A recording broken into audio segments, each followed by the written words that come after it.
मेरे अति प्रिय भाइयों और बहनों, आज मैं आपके साथ पवित्र शास्त्र बाइबल से एक बहुत ही महत्वपूर्ण, बहुत ही इम्पोर्टेंट बाइबल के वचन से आपके लिए एक ऑडियो मैसेज लेके आया हूँ।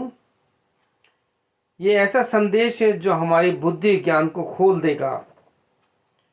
और इसका विषय जो परमेश्वर के वचन से मैंने लिया है, और वो विषय है परमेश्वर की मूर्खता और परमेश्वर की निर्बलता। इस वचन को समझने में मेरे जीवन में लगभग 35 से 36 साल लगे, अर्थात सबसे लंबा समय मेरे जीवन में इस संदेश को समझने में गया है, अर्थात इस वचन को। आपके लिए बाइबल का पाठ या बाइबल का वचन स्क्रिप्चर रीडिंग है जिसको समझने में मेरा लंबे समय गया है। वो आपको मिलेगा पहला कुरिन्थियों 1 अध्याय 25 वचन, 1 Corinthians 1 chapter and 25 verse। जहाँ लिखा है, क्योंकि परमेश्वर की मूर्खता मनुष्य के ज्ञान से ज्ञानवान है और परमेश्वर की निर्बलता मनुष्य के बल से बहुत बलवान है।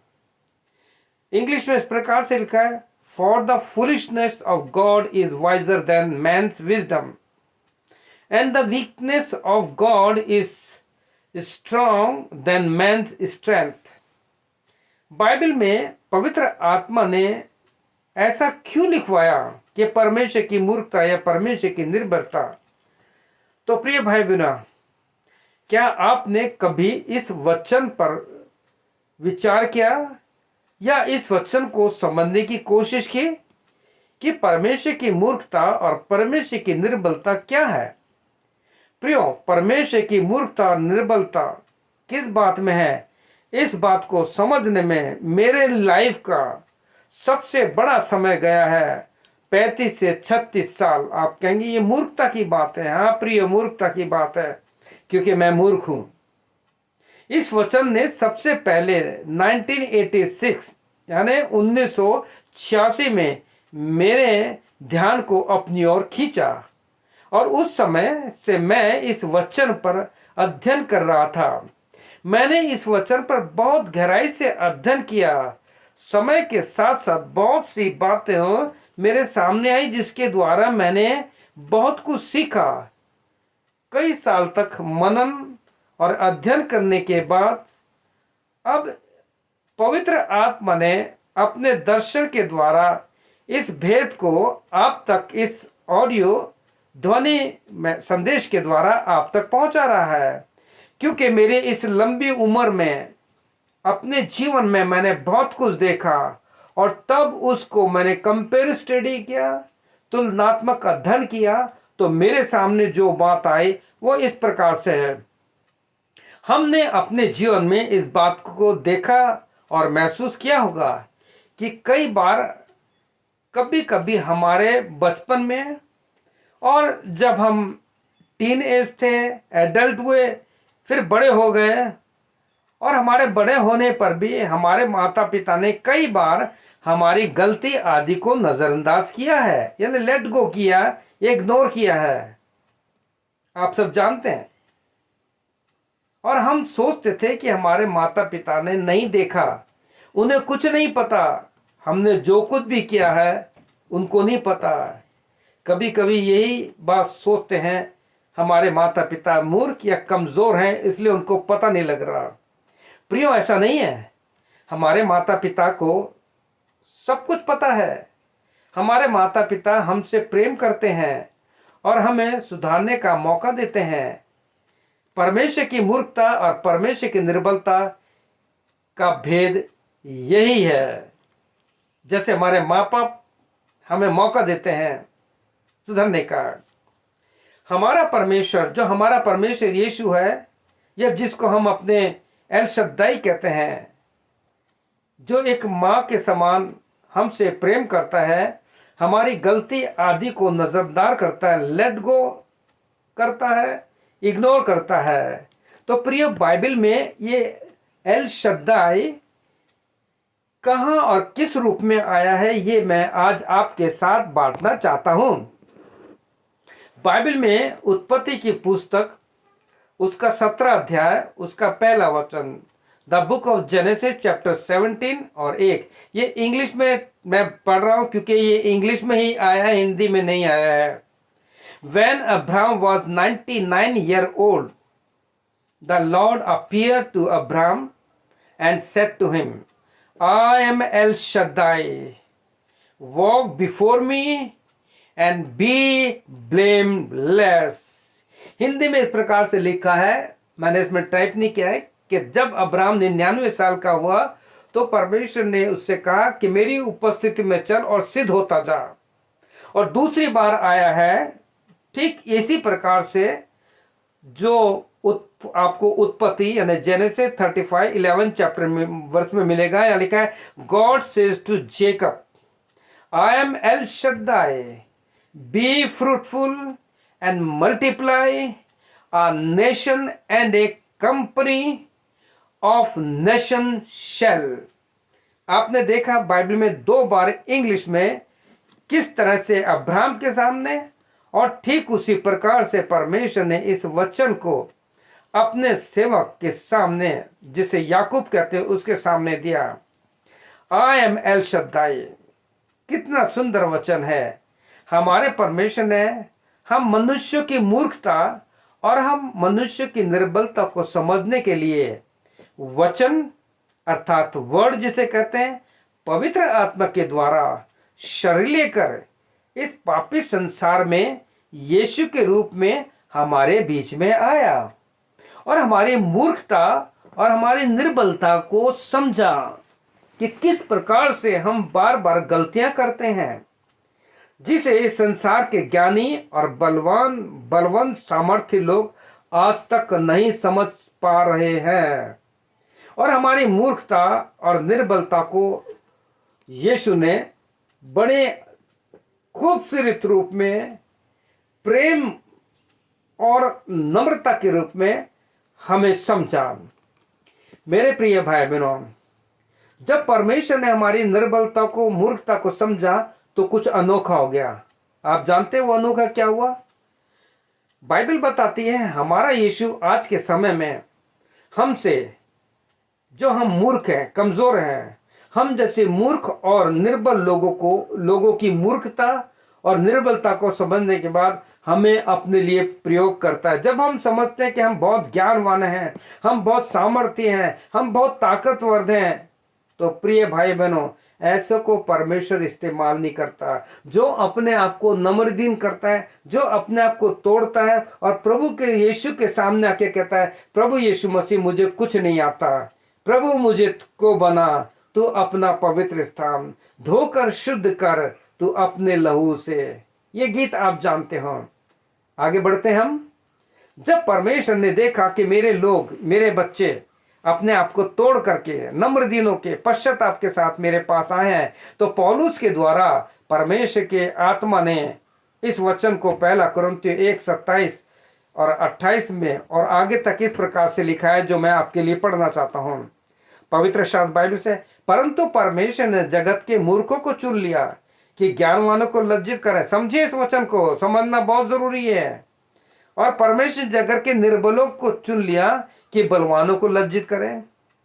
और परमेश्वर ने जगत के नीचों को और तुच्छों को, वरन जो है भी नहीं, उनको भी चुन लिया कि उन्हें जो है व्यर्थ ठहराए, ताकि कोई प्राणी परमेश्वर के सामने घमंड ना करने पाए। और आज यीशु हम जैसे मूर्खों को, जो मिट्टी है, एक दिन मिट्टी में मिल जाएंगे, और इस मिट्टी को प्रयोग कर रहा है। हमारा जीवित परमेश्वर मूर्ख और कमजोर नहीं है। सुनिए, हमारा जीवित परमेश्वर मूर्ख और कमजोर नहीं है। बाइबल बताती है मनुष्य जो है, जो अपने आप को बुद्धिमान जानकर मूर्ख बन गया है और सोचता है कि परमेश्वर भी मूर्ख है। प्रियो, अगर हमारे परमेश्वर में हमारे माता पिता के समान, समझिए, प्रियो, अगर हमारा परमेश्वर हमारे माता पिता के समान हमें नहीं समझता, जिन माता पिता को मूर्ख समझते हैं, तो उसकी मूर्खता हम नहीं समझ पाते। हम तो अपने परमेश्वर के सामने एक पल भी नहीं खड़े हो पा सकते, क्योंकि महाप्रतापी परमेश्वर है, अति पवित्र परमेश्वर है। प्रिय भाइयों बहनों, परमेश्वर की मूर्खता के द्वारा हमारी बहुत सी गलतियां जो हम रोज करते हैं, जाने अनजाने, मन वचन कर, अपने ज्ञान से, अपने कर्मों से, शब्दों से, सोच विचार से रोज हम करते हैं, परंतु हमारा परमेश्वर उसे नजरअंदाज करता है कि हम अपनी गलतियों के लिए क्षमा मांगे और अपने जीवन को प्रभु यीशु के हाथ में सौंपे। जैसे हमारे माँ बाप ने हमें बचपन में, जब हम टीनेज हुए, एडल्ट हुए, बड़े हो गए, बहुत सी गलतियों को उसने नजरअंदाज किया हमारे माँ बाप ने, और हमें समझाया ऐसा नहीं होना चाहिए। तो प्रिय भाई बहनों, अगर आप इस बात को समझना चाहते हैं कि किस प्रकार से हमारा जीवन है, तो आप रोमियो 7 अध्याय और रोमियो का 8 अध्याय पढ़िए। रोमियो का 7 चैप्टर सिन टेम्परामेंट थ्योरी को बताता है, हमारे पाप के स्वभाव के सिद्धांत को बताता है। अगर आपने इस चीज को समझ लिया, तो मैं आपको प्रभु यीशु की आत्मा बताना चाहता हूं कि अगर इस वचन को समझ लिया और हमने अपने आप को प्रभु यीशु के हाथ में सौंप दिया, तो प्रिय भाई बहनों, एक बड़ा काम होगा।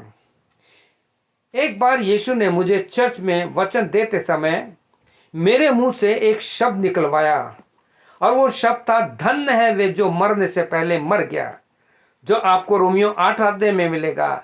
रोमियो 7 अध्याय में इस पाप का सिद्धांत मिलेगा आपको, किस प्रकार से हम पाप करते हैं। लेकिन रोमन में मिलता है कि हमें पाप के लिए मरना है। तो इस शब्द मेरे मुंह से निकल गया, धन्य है जो पाप के लिए मर गया। और प्रिय भाइयों, धन्य है जो मरने से पहले मर गया।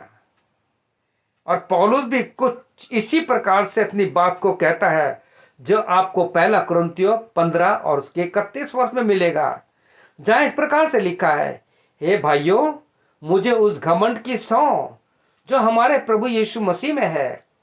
मैं तुम्हारे विषय में कहता हूं कि मैं प्रतिदिन मरता हूं। और पौलुस ये भी कहता है, पहला तीमुथियुस 1:15, जहां इस प्रकार से वो कहता है, ये बात सच और हर प्रकार से मानने की योग्य है कि मसीह यीशु पापियों का उद्धार करने आया, जिनमें सबसे बड़ा पापी मैं हूं। इंग्लिश में इस प्रकार से 1 Timothy 1:17, this is a faithful saying and worthy of all acceptation that Christ Jesus came into this world to save sinner, of whom I am the chief sinner। प्रिय भाई बहनों, पौलुस ये भी कहता है रोमियो 14 में, मैं शरीर और पाप के हाथों बिका हुआ, ये आपकी और हमारी सबकी दशा है। क्यों? क्योंकि 15 वचन में कहता है, और जो मैं करता हूं उसको नहीं जानता, क्योंकि मैं जानता हूं वह नहीं करता। जो मैं चाहता हूं वो नहीं करता, परंतु जिससे मुझे घृणा आती है वही करता हूं। और यदि मैं नहीं चाहता कि वही करता हूं, यानी यदि जो मैं नहीं चाहता वही करता हूं, तो मैं मान लेता हूं कि व्यवस्था भली है। तो ऐसी दशा में उसका करने वाला मैं ना रहा, परंतु पाप है जो मुझ में बसा हुआ है। वो रोमियो का 7 चैप्टर, पाप के सिद्धांत, पाप के स्वभाव का सिद्धांत, 18 वचन, क्योंकि मैं जानता हूं कि मुझ में अर्थात मेरे शरीर में कोई अच्छी वस्तु वास नहीं करती। इच्छा तो मुझ में है, परंतु भले काम मुझसे होते नहीं है या बंद नहीं पड़ते। मैं कैसा अभागा मनुष्य हूं, मुझे इस मृत्यु की देह से कौन छुड़ाएगा। मैं अपने प्रभु यीशु मसीह के द्वारा परमेश्वर का धन्यवाद करता हूं। निदान में बुद्धि से तो परमेश्वर की व्यवस्था का, परंतु शरीर से पाप की व्यवस्था का सेवन करता हूं। अब इसका ये मत समझिए कि वो शरीर में पाप करता था। यहां इसका अर्थ है कि जब तक हम शरीर में, इस पापी संसार में हम रह रहे हैं, इस शरीर पर हमारे प्रभाव पड़ेंगे। वो हमें पाप के बंधन में डालेंगे। लेकिन प्रभु यीशु मसीह अगर हमारा स्वभाव जानता है और हमने अपने आप को प्रभु यीशु के हाथों में सौंप दिया है, तो आप जानते हैं प्रभु यीशु मसीह आपको बाहर निकाल देगा उनसे। परंतु प्रिय भाई बहनों, आज का इंसान अपने आप को इतना ज्ञानी समझने लगा है, उसने अपनी सृष्टिकर्ता को मूर्ख और कमजोर समझने लगा है और अपनी समझ से उसने वह काम किए जिसका परिणाम हम आज देख रहे हैं। आज दुनिया में देख रहे हैं ना किस प्रकार से लोग मर रहे हैं, अपने लिए मौत का सामान तैयार कर लिया है। बाइबल साफ कहती है नीति वचन 3:7 में, तू अपनी समझ का सहारा मत लेना। रोमियो 1:22 में हम पढ़ते हैं, वे अपने आप को बुद्धिमान जानकर मूर्ख गए क्योंकि उन्होंने परमेश्वर की सच्चाई को बदलकर झूठा बना डाला और परमेश्वर के देखने में घृणित बुरी बुरी बातें बनाने वाले, माता पिता की आज्ञा न मानने वाले, निर्बुद्धि, विश्वासघाती, माया रहित, निर्दय बन गए हैं। और इसका परिणाम आप देख रहे हैं कि दुनिया में क्या हो रहा है। इंसान इंसान को मार रहा है, लोग अपने माँ बाप को मार रहे हैं, लोग अपने माता पिता को घर से निकाल रहे हैं, भाई बहनों में झगड़े हैं, भाई बहनों में प्रेम नहीं है। ये सब वो स्वभाव है जिसके लिए पौलुस कहता है कि पाप मेरे अंदर खून में बसता है। और जब ऐसा है तो रोमियो 1:18 में लिखा है, इसलिए परमेश्वर ने भी उन्हें उनके निकम्मे मन पर छोड़ दिया कि वे अनुचित काम करें, और आज पूरी दुनिया में केवल मौत ही मौत दिखाई दे रही है। इसीलिए बाइबल कहती है 1 कुरिन्थियों 1:25, क्योंकि परमेश्वर की मूर्खता मनुष्य के ज्ञान से ज्ञानवान है और परमेश्वर की निर्बलता मनुष्य के बल से बलवान है। इसलिए तो आपको मौका दे रहा है।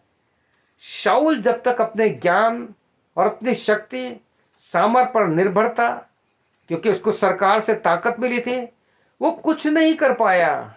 केवल विश्वासियों को दुख देने के सिवाय कलीसिया को दुख देता था। उसके ही नेतृत्व में स्तिफनुस को पथराव किया के मारा गया, परंतु स्तिफनुस ने प्रार्थना की थी कि ये पाप उन पर मत लगाना, इनको क्षमा करना। परंतु जब यीशु से उस शाऊल की मुलाकात दमिश्क के रास्ते पे हो गई और उसके जीवन में यीशु आ गया और उसकी आत्मिक आंखें खुल गई, तो जीवन में मूर्ख और निर्बलता जो उसने समझी, अब वो क्या कहता है, मैं सबसे बड़ा पापी हूं। यीशु उस शाऊल के जीवन में मूर्ख और निर्बल बनकर जब आ गया, अब वो शाऊल से पौलुस बन गया। और आप जानते हैं पौलुस ने कितने पत्रियां लिखी जो आज भी हमसे बात करती हैं। प्रिय भाइयों बहनों, वो पौलुस अब आगे क्या कहता है, उसके जीवन में क्या हो गया। 1 कुरिन्थियों 2:21 में कहता है, क्योंकि जब परमेश्वर के ज्ञान के अनुसार संसार ने ज्ञान से परमेश्वर को नहीं जाना, तो परमेश्वर को अच्छा लगा कि इस प्रचार की मूर्खता के द्वारा विश्वास करने वालों को उद्धार दे। धन्यवाद प्रभु यीशु मसीह का।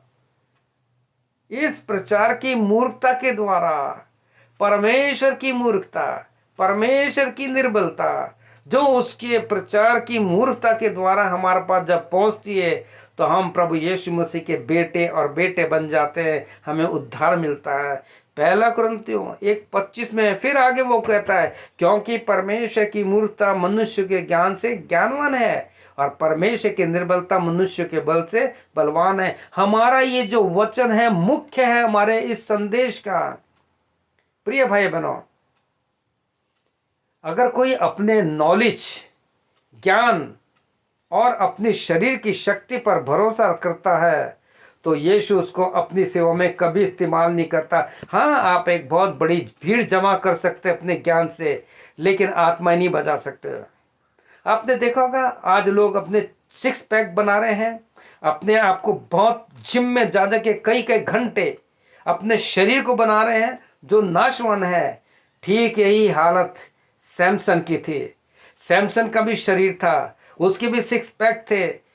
प्रिय भाई बहनों, जैसे आज का जवान कई कई घंटे अपने शरीर को बनाने में लगा रहा है, उसके जीवन से बाइबल छूट चुकी है, उसके जीवन से प्रार्थना छूट चुकी है, परमेश्वर से संगति हो चुकी है। क्यों? उसने अपने आप को ज्ञानवान बना लिया है। सैमसन के साथ भी ऐसा ही हुआ। जब उसके माता पिता ने उसको समझाया कि बेटा ऐसा मत कर, उसके सामने माता पिता उसको मूर्ख लगे, उसके उसके बल के सामने, शक्ति के सामने उसके माता पिता उसे कमजोर लगे। फिर क्या हुआ सैमसन का? आप पढ़ सकते हैं किस प्रकार से न्यायियों की पुस्तक यानी द बुक ऑफ जजेस, उसका 13 से लेकर 16 चैप्टर आप पढ़िए तो आपको सैमसन के जीवन में, जैसे सिमसोन बोलते हैं, उसकी सारी घटना सामने आ जाएगी। लेकिन बाइबल में बहुत से ऐसे उदाहरण हैं, हमारे इतिहास में ऐसे उदाहरण हैं, लेकिन एक व्यक्ति के बारे में आपको बताऊंगा जिसका नाम है विलियम कैरी। जब आप विलियम कैरी इंडिया आ रहा था, मैंने फेसबुक पे विलियम कैरी की एक फिल्म डाली है, आप उसे ज़रूर देखिए। हालांकि वो इंग्लिश में है, आप देखिए। और मैं जब उसके बारे में गूगल पे देख रहा था, उसने कितना काम किया, कितनी हिंदी में अनुवाद किया बाइबल का। उसने श्रमपुर में अपने बाइबल सेमिनरी की स्थापना की। जब विलियम कैरी इंडिया आ रहा था तो उसके माता पिता ने कहा कि भारत के लोग बहुत ज्ञानवान हैं, बुद्धिजीवी हैं, पढ़े लिखे हैं, परंतु जीवित परमेश्वर को पता था कि विलियम कैरी की सेवा भारत में है और इसकी सेवा की भारत को बहुत ज़रूरी है। क्या हुआ? आप उसका इतिहास पढ़िए, जानिए। जब उसने अपने शरीर के बल पर विश्वास किया सैमसन ने, तो कुछ नहीं हुआ। जब विलियम कैरी ने अपने आप को कमज़ोर बनाया, निर्बुद्धि बनाया और परमेश्वर के ज्ञान को, बुद्धि को प्राप्त करके जब वो इंडिया आया तो इंडिया में बहुत काम हुआ और आज भी हो रहा है। प्रिय भाइयों बहनों, आपसे प्रार्थना है कि अगर आप बुद्धिमान हैं, आपके पास नॉलेज भी है, आपके पास विजडम भी है, तो प्रिय भाइयों बहनों, अपनी इस नॉलेज और विजडम को प्रभु के लिए, प्रभु यीशु के लिए इस्तेमाल करने की कोशिश कीजिए। और जब ऐसा होगा तो हम जैसे कमज़ोर, हम जैसे निर्बुद्धियों को परमेश्वर इस्तेमाल करेगा। मुझे पूरा विश्वास है इस ऑडियो मैसेज के द्वारा आपसे प्रभु ने बात की है, और अगर आपको आशीष मिली है तो आप इसको आगे तक लोगों तक भेजिए।